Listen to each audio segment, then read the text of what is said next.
வணக்கம். காங்கிரஸ் கம்யூனிஸ்ட் கட்சிகளுக்கு செக்கு. புது ரூட்டில் விஜய் என்னதான் அப்படி புதிய வித்தை வைத்திருக்கிறார், புதிய ரூட்டில் என்ன பயணிக்கிறாங்க அப்படிங்கிறதான் இன்றைக்கி நம்ம இந்த வீடியோவில் பேச போகிறோம். வாங்க நம்ம வீடியோக்குள்ளே போயிடலாம். அண்மை காலமாக தாவேகாவோட தோழமை கட்சிகளுக்குள்ள பெரிய அளவில் ஒரு உரசல் இருந்துக்கிட்டே இருக்குது. முதல்ல அதில் இடதுசாரிகள். கம்யூனிஸ்ட் கட்சிகளை பொறுத்தவரை ஆட்சியில் பங்கு, அதிகாரத்தில் பங்குங்கிறது அவங்க நிலைப்பாடெல்லாம் இல்லை. ஒரு சமன் செய்து சீர்தூக்குற கோல் போல அமர்ந்திருந்து இந்த ஆட்சி சரியான திசையில் போகுதான் மட்டும் கண்காணிக்கிறது மட்டும்தான் அவர்களுடைய வேலை. கிட்டத்தட்ட தமிழக வெற்றி கழகம் ஆட்சி அமைகிறதுக்கு இந்திய கம்யூனிஸ்ட் கட்சியினுடைய 2 எம்எல்ஏக்கள், மார்க்சிஸ்ட் கம்யூனிஸ்ட் கட்சியினுடைய 2 எம்எல்ஏக்கள் 4 பேர் நிபந்தனை இல்லாத ஆதரவு கொடுத்தாங்க. கிட்டத்தட்ட அவர்கள் அமைச்சரவையில் பங்கேற்கலை, எந்த விதமான நிபந்தனைகளும் இல்லாமல் பாஜக உள்ளே வந்துடக்கூடாது, பாஜகவோட செயல் திட்டங்கள் இங்கே வந்துடக்கூடாது, ஆளுநருடைய ஆட்டம் நடந்துடக்கூடாது அப்படிங்கக்கூடிய நிலைப்பாட்டினுடைய அடிப்படையில் தான் தாவேகாவினுடைய அரசு அமைகிறதுக்கு நிபந்தனை இல்லாத ஆதரவு கொடுத்தாங்க. அது என்ன நிபந்தனை இல்லாத ஆதரவுங்கிறத மக்களுக்கு தெளிவுபடுத்துறதுக்காக இன்னும் ஒரு சின்ன தகவல். இந்திய யூனியன் முஸ்லீம் லீக் 2 எம்எல்ஏக்கள் ஆதரவு கொடுத்தாங்க. அதில் ஒருவர் ஷாஜகான் சிறுபான்மையினர் நலத்துறை அமைச்சரானார். விடுதலை சிறுத்தைகள் கட்சியினுடைய 2 எம்எல்ஏக்களுடைய ஆதரவு கிடைத்தது. அதில் ஒருவர் வன்னியரசு சமூக நீதித்துறை அமைச்சரானார். காங்கிரஸ் கட்சியினுடைய 5 எம்எல்ஏக்கள் ஆதரவு கொடுத்தாங்க. அதில் 2 பேர் ராஜேஷ்குமார், விஸ்வநாதன், இந்த 2 பேரும் அமைச்சரானாங்க. ஆனால் இந்த மாதிரியான நிலைப்பாடு எடுக்காமல் இடதுசாரிகள் நாங்கள் இந்திய கம்யூனிஸ்ட் கட்சியிலேருந்து 2 பேர் ஆதரவு தரோம், மார்க்சிஸ்ட் கம்யூனிஸ்ட் கட்சியிலேருந்து 2 பேர் ஆதரவு தரோம், இந்த 4 பேரும் ஆதரவு தரோம், எங்களுக்கு அமைச்சர் வேண்டாம், நிபந்தனையே இல்லாமல் ஆதரவு கொடுத்தாங்க. அப்போ அந்த 118 அப்படிங்கக்கூடிய அந்த 117 அப்படிங்கிற எண்ணிக்கையை தாண்டுவதற்கு இடதுசாரிகளுடைய ஆதரவு ரொம்ப ரொம்ப முக்கியத்துவம் வாய்ந்ததாக இந்த நேரத்தில் இருந்தது. அப்போ இவர்களுடைய தோழமையோடு நடக்கக்கூடிய ஒரு ஆட்சி. அப்போ இவர்களுக்கு நல்லது நடக்காட்டாலும் பரவாயில்ல, இடதுசாரிகளை வேட்டையாடுதல் இல்லாமல் இருக்கணுமே. ஆனால் இங்கே என்ன நடக்கிறது? கிட்டத்தட்ட குஜிலியம்பாறை வட்டாட்சியர் ஒரு சுற்றறிக்கையை அனுப்பியிருந்தார். அந்த சுற்றறிக்கையில் இந்த பிராந்தியத்தில் எவ்வளவு கம்யூனிஸ்டுகள் இருக்காங்க, எந்தெந்த ஊரில் எத்தனை இடதுசாரிகள் இருக்காங்க அப்படிங்கிற லிஸ்ட்டை கேட்குறார். எமர்ஜென்சி காலத்தில் கூட இல்லாதது இது அப்படிங்கிற ஒரு விமர்சனம் வருது. ரெண்டாவது, கல்லூரிகளுக்கு ஒரு சுற்றறிக்கை அனுப்பப்படுது. தலைமைச் செயலாளர் அவருடைய பர்சனல் இன்ட்ரெஸ்ட்டில் இது நகர்த்தப்பட்டதாக சொல்லப்பட்டாலும் கூட அந்த சுற்றறிக்கையில் எஸ்எஃப்ஐ, டிஒஎஃப்ஐ மாணவர்கள் போராட்டங்கள், அது மாதிரி கரப்பான் ஜனதா பார்ட்டியினுடைய போராட்டங்கள், இதையெல்லாம் தடை செய்யணும், இதெல்லாம் ஆரம்பத்திலே கண்டறிஞ்சு நீங்கள் முளையிலேயே கிள்ளீரியணும் என்பது போன்ற அந்த சுற்றறிக்கை அனுப்பப்படுது. இதான் இடதுசாரிகளை உஷ்ணப்படுத்துது. இடதுசாரி இயக்கம் தமிழ்நாட்டில் தடை செய்யப்பட்ட இயக்கம் இல்லை, அகில இந்திய அளவில் தடை செய்யப்பட்ட இயக்கம் இல்லை. அந்த இடதுசாரிகளுக்கு மாணவர் அமைப்புகள் இருக்குது. எஸ்எஃப்ஐனா ஸ்டூடெண்ட் ஃபெடரேஷன் ஆஃப் இந்தியா, இந்திய மாணவர் சங்கம். டிஒஎஃப்ஐ இருக்குது, டைபி அப்படிம்பாங்க, இந்திய ஜனநாயக வாலிபர் சங்கம். ஸோ இது போன்ற அமைப்புகள் மாணவர்களுக்கான போராட்டங்களில் களத்தில் நிற்பாங்க. அப்போ நீட்டுக்கு எதிர்ப்பு போராட்டத்தில், கிட்டத்தட்ட நீட் தேர்வில் நடைபெற்ற முறைகேடுகளுக்கு எதிரான போராட்டத்தில் சிபிஐ கட்சியினுடைய பாலன் இல்லம் தான் திறந்து வைக்கப்பட்டிருந்தது. ஸோ அப்போ அந்த போராட்டங்களை நசுக்குவது, இடதுசாரிகளை ஒடுக்குவது, இதுக்காக நாங்கள் உங்களுக்கு ஆதரவு கொடுத்தோம் அப்படிங்கிற நிலைப்பாட்டை நோக்கி கம்யூனிஸ்டுகள் ஒரு பக்கம் நகர்ந்திருக்காங்க.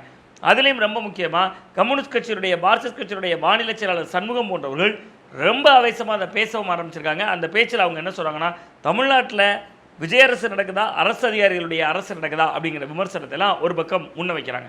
இன்னொரு பக்கம் காங்கிரஸ் கட்சியினுடைய வயிற்றில் புளிய கரைக்கிற மாதிரி விஜய் தாங்க அடுத்த பிரதமர்னு சொல்லி வச்ச மாதிரி செங்கோட்டையன் அவர்களில் தொடங்கி, கிட்டத்தட்ட அமைச்சர்களாக இருக்கக்கூடிய ஜெகதீஸ்வரியில் தொடங்கி, ஸ்ரீநாத் போனால் பேசுகிறார் அமைச்சர், மீன்வளத்துறை அமைச்சர், டெல்லிக்கெல்லாம் போனால் அங்கெல்லாம் நம்ம தளபதி ஆட்சியை பற்றி அங்கே கேட்குறாங்கன்னு சொல்கிறது காங்கிரஸ் கட்சியை கொஞ்சம் உஷ்ணமும் படுத்தியிருக்கு. காங்கிரஸ் கட்சியை பொறுத்தவரை ராகுலுக்கு இவர் பயன்படுவார் அப்படின்னு விஜய்க்கு ஆதரவு கொடுத்தாங்க.